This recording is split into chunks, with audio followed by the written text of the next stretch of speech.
नमस्कार। ब्रेक के बाद एक बार फिर से आपका स्वागत है। इनसाइड झारखंड न्यूज देख रहे हैं आप और मैं हूं आपके साथ ट्विंकल गुप्ता, दिन भर की कुछ और ताजा तरीन बड़ी खबरों के साथ। तो आइए बात करते हैं। झारखंड प्रदेश विद्यालय रसोइया संयोजिका संघ अपनी मांग को लेकर चरणबद्ध आंदोलन करेंगी, जिसे लेकर 20 जुलाई को उन्होंने मुख्यमंत्री आवास घेराव की बात कही है। साथ ही अपनी मांग पूरी नहीं होने पर आगे उग्र आंदोलन की भी चेतावनी दी है। रसोइया संयोजिका संघ की जिला अध्यक्ष आशा देवी ने बताया कि 20 जुलाई को मुख्यमंत्री आवास का घेराव किया जाएगा। बावजूद इसकी मांगे पूरी नहीं हुई तो 31 जुलाई से 4 अगस्त तक विधानसभा के मैदान में अपनी मांगों को लेकर धरना प्रदर्शन किया जाएगा। धरना प्रदर्शन से विद्यालय के मध्याह्न भोजन पर भी असर देखा जा सकेगा।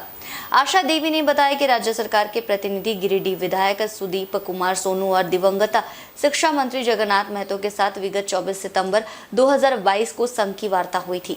वार्ता में आश्वासन दिया गया था कि हमारी मांगों पर जल्द विचार किया जाएगा, लेकिन अब तक हमारी मांगों पर राज्य सरकार की ओर से पहल नहीं की गई है। अन्य रसोइया दीदी का कहना है कि सरकार की ओर से हमारी मांगों को लेकर तत्काल पहल की जानी चाहिए। हमें न्यूनतम वेतनमान, काम करने का अलग वस्त्र, साथ ही 5 लाख तक का निःशुल्क बीमा दिया जाना चाहिए। 2022 में हमने आंदोलन किया था। उस आंदोलन के माध्यम से हम सरकार को ये बताना चाह रहे थे कि हमारी जो कमियां हैं, हम जो इतने साल से 2004-05 से काम कर रहे हैं और बहुत ही मेहनत का काम करते हैं, हम सरकार से कहना चाहते हैं कि 2022 में भी हमने आंदोलन किया था और 2022 में गिरिडीह विधायक माननीय सुदीप कुमार सोनू जी के द्वारा हमको बात करवाया गया था शिक्षा मंत्री से, जो अभी हमारे बीच नहीं है शिक्षा मंत्री। और हम उस समय जब बात किए थे तो उन्होंने हमारी जो मांग थी उस मांग को देने की सहमति बनाई थी। वो हम लोग को समस्या ये है कि इतना में हम लोग को पेट नहीं भर रहा है। कितना मिल रहा है, क्या मिल रहा है? अभी तो 2000 रुपया मिल रहा है, वो भी समय से नहीं देते हैं। कभी 6 महीना ने, कभी 3 महीना ने, कभी ऐसे करके होता है। हम लोग के इतना में तो पोसाई नहीं पड़ रहा है, पेट नहीं भर रहा है। अभी टमाटर सबको भी कितना महंगा हो गया है।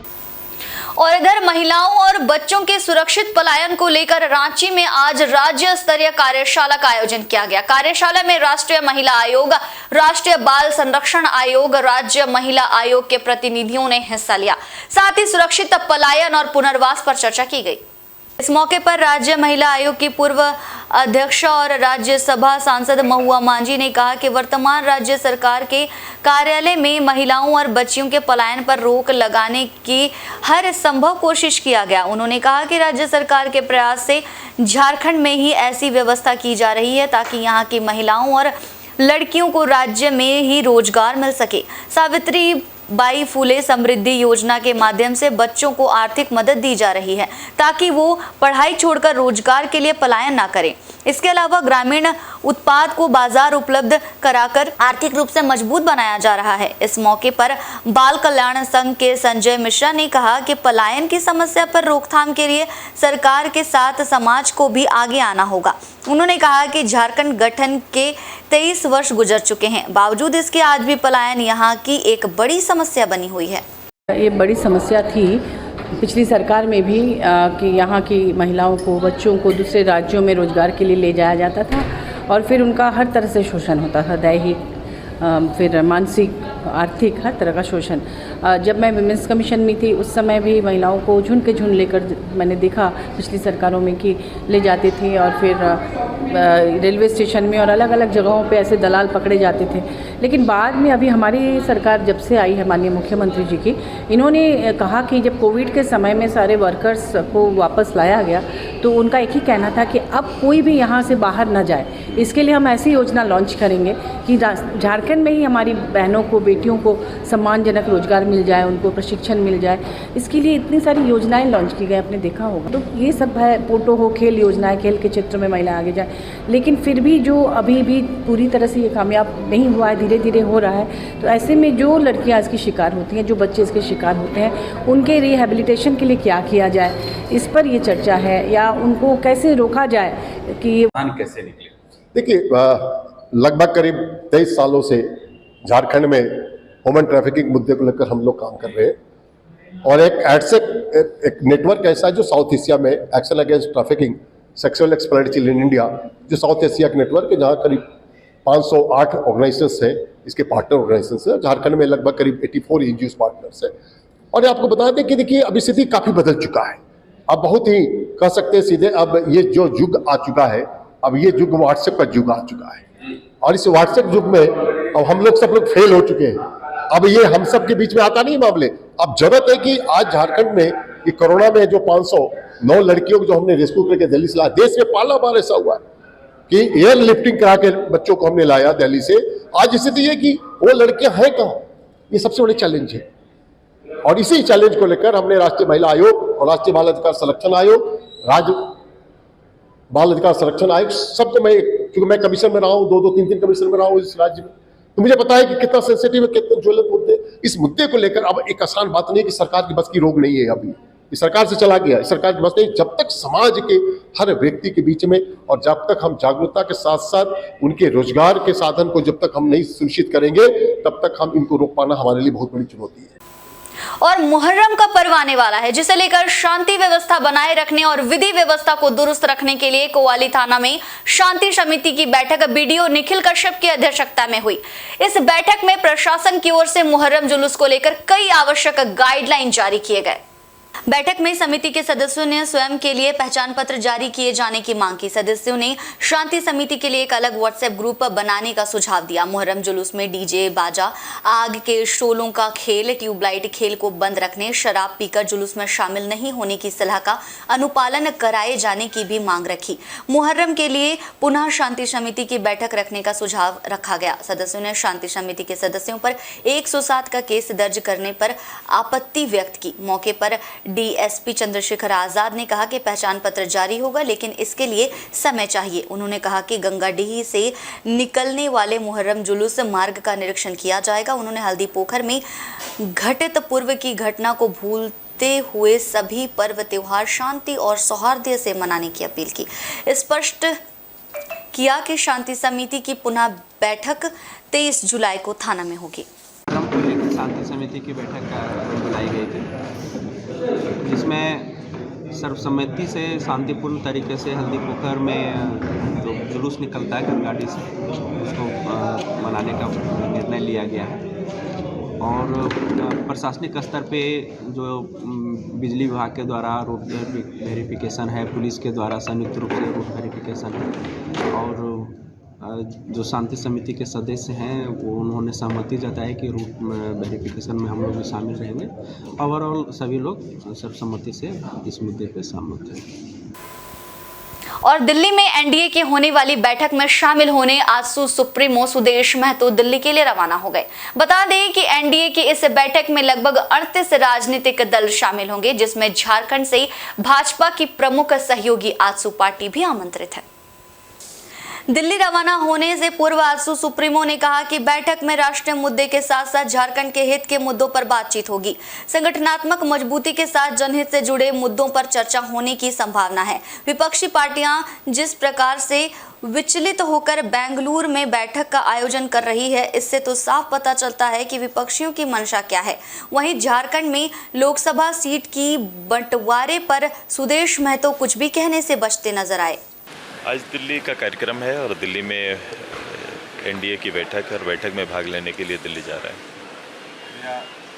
बैठक में क्या खास रहेगा? राज्य का इशूज़ कुछ होगा नेशनली, तो उस बात को रखेंगे, लेकिन नेशनली एजेंडा आएगा कि आने वाले 24 के लिए पूरे देश भर में एनडीए के पक्ष में कैसे माहौल बनाया जाए, कैसे एक बड़ी जीत की ओर आगे बढ़े एनडीए, उसी पर चर्चाएं होंगी।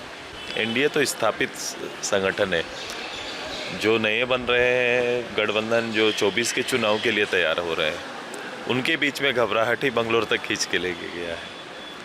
राष्ट्रीय सफाई कर्मचारी आयोग भारत सरकार की उपाध्यक्ष अंजना पवार मंगलवार को रांची पहुंची।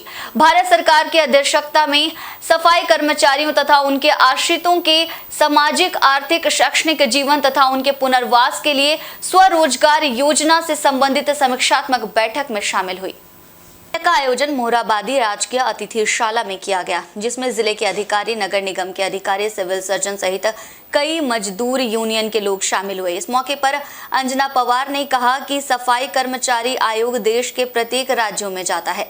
वहां जो भी सफाई कर्मचारी काम करते हैं उनका आर्थिक और सामाजिक स्तर कैसे सुधारा जाए, उनका पुनर्वास कैसे किया जाए, जैसे विषयों का अध्ययन करती है, क्योंकि जो सफाई कर्मचारी वर्ग है वो बिल्कुल ही अंतिम पंक्ति में बैठा है, जिनकी कोई बड़ी समस्या नहीं होती, छोटे छोटे मूलभूत समस्याएं होती है जिससे वे जूझ रहे होते हैं। आज भी उनका सीवरेज में डेथ हो रहा है। ये गंभीर समस्या है। जहां मशीन से काम हो सकता है वहां सीवरेज में इनको क्यों उतारा जाता है?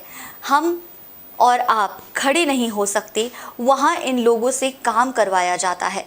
अंजना पवार ने कहा कि झारखंड में जाति प्रमाण पत्र को लेकर समस्या है। इनका जाति प्रमाण पत्र आज भी नहीं बन रहा है। अगर ये नहीं बनेगा तो इनको किस कैटेगरी में रखेंगे, कैसे इनको शिक्षा या नौकरी मिले, ये एक बड़ी समस्या है। सफाई कर्मचारी वर्ग है वो बिल्कुल अंतिम पंक्ति में बैठा हुआ एक ऐसा सामाजिक वर्ग है जिनकी समस्याएं कोई ज़्यादा बड़ी बड़ी नहीं होती हैं। बहुत ही छोटी छोटी मूलभूत समस्याएं होती है जिनसे वो जूझ रहे होते हैं। तो आज यहाँ जो बैठक करी गई है तो उसमें पर्पज़ ये है कि कुछ पॉलिसी मैटर्स हैं जो सरकार अपने स्तर पर उनको कर सकती हैं, प्रशासन जो हाई अथॉरिटी हैं वो अपने स्तर से उनको कर सकते हैं। तो इसके लिए हमने ये बैठक रखी है। और भूमि रिकॉर्ड सुधार अभियान में सरायकेला जिले ने उत्कृष्ट प्रदर्शन किया है। जिले के उपायुक्त अरवा राजकमल की इसमें अहम भूमिका रही है। महामहिम राष्ट्रपति ने भूमि सम्मान 2023 प्लैटिनम सर्टिफिकेट से उपायुक्त अरवा राजकमल को सम्मानित किया। भूमि संसाधन विकास विभाग भारत सरकार के तत्वाधान में दिल्ली स्थित विज्ञान भवन के सभागार में सम्मान समारोह का आयोजन किया गया, जिसमें देश की राष्ट्रपति द्रौपदी मुर्मू ने सरायकेला खरसावां जिले के उपायुक्त अरवा राजकमल और उनकी टीम को भूमि सम्मान 2023 प्लैटिनम सर्टिफिकेट प्रदान कर सम्मानित किया। पुरस्कार प्राप्त करने वाली जिला की टीम ने अपर उपायुक्त सुबोध कुमार सिन्हा एवं जिला भू अर्जन पदाधिकारी सरोज तिर्की मौजूद थे।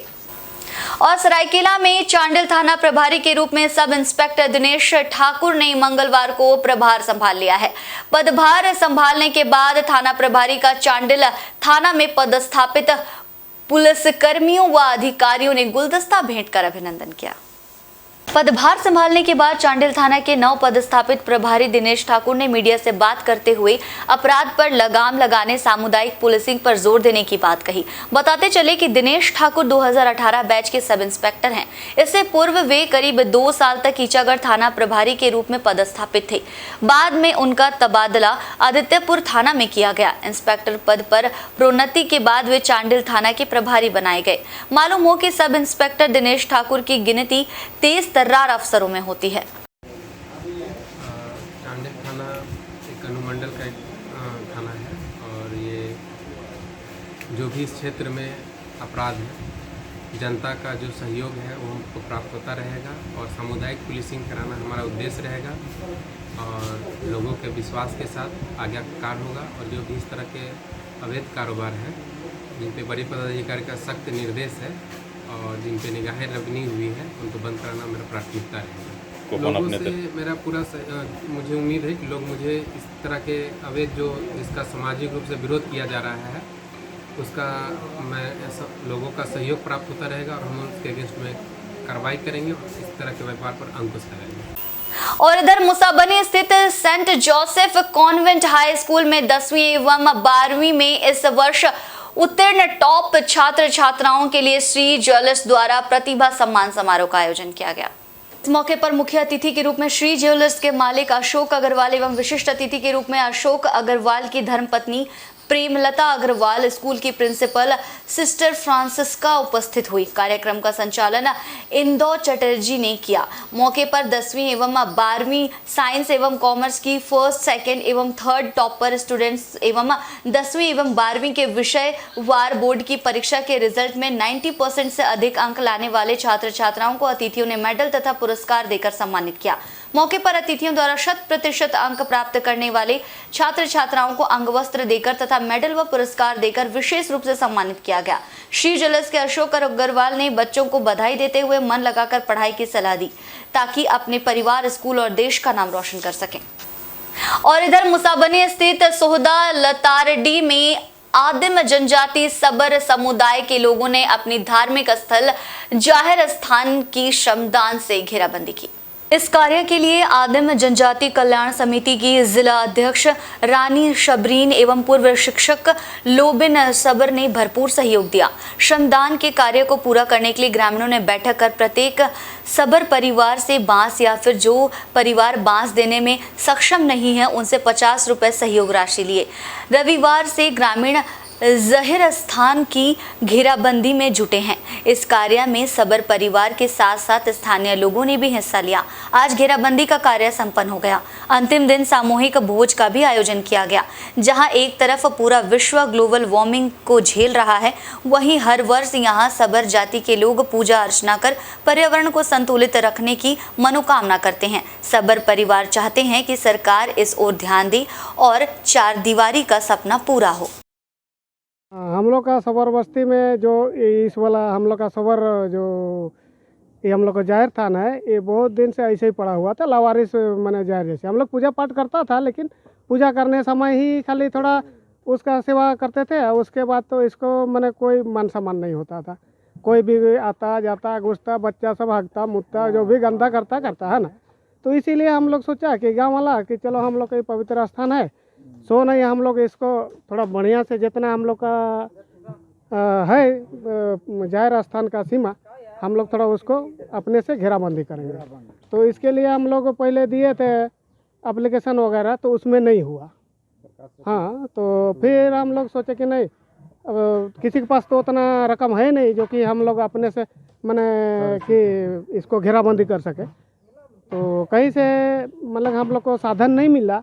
इसके कारण हम लोग अपने आप में डिसाइड कर लिया कि चलो घर घर से हम लोग 2 4 जो जितना इच्छुक जो अपना इच्छा से जो उसको जाहिर के नाम से जो दान करेगा, तो सब उसी अनुसार से हम लोग 2 करके मैंने बांस निकाले। और जो अपने इच्छा से अपने मन से वो बोल रहा कि हम 4 देंगे, कोई बोलेगा 5 देंगे। तो जिसके अनुसार वो लोग जैसा अनुदान किया उसी आधार से हम लोग इस वाला घेरा को हम लोग किए। और इसी के साथ आज के दिन भर के बुलेटिन में बस इतना ही, लेकिन कल फिर मिलेंगे आपसे दिन भर की ताजा तरीन और तमाम बड़ी खबरों के साथ। तब तक के लिए झारखंड के तमाम खबरों से अपडेट रहने के लिए देखते रहिए सिर्फ इनसाइड झारखंड न्यूज। मुझे दीजिए इजाजत। धन्यवाद।